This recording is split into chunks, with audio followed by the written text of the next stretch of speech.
What up you guys, Jose here. In today's video we're going to be comparing 3 different glass cleaners. They're varying in price ranges. First off, for cheapest we have Invisible Glass Cleaner coming up at this price.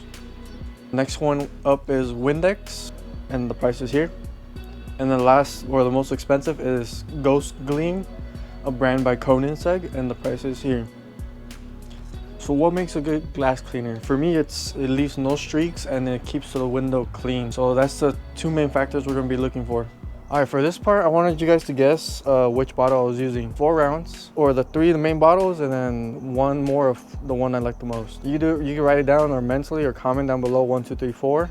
So the first one, spread on really easy, good distribution.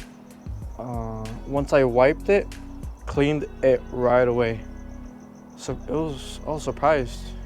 My windows were dirty, so that when I sprayed it on and it cleaned off right away, no streaks, that was amazing. Number 2, sprayed it on. Distribution wasn't the best, and when I wiped it off, it left streaks. Comparing it to the first one, the streaks took even longer to fade away. It was still dirty. I had to spray it again and wipe it down some more.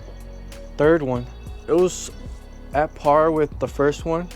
Sprayed it on. It wasn't the best distribution. I had to go back and clean it some more. Sprayed it on there. It was comparing it to the first one, it was pretty good as well. For number 1. For this bottle, if you guessed, you're right.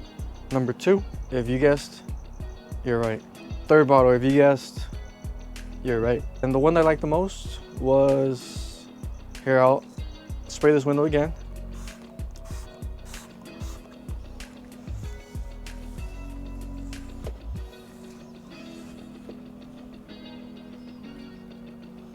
What do you guys think it was? If you guessed this bottle, yeah.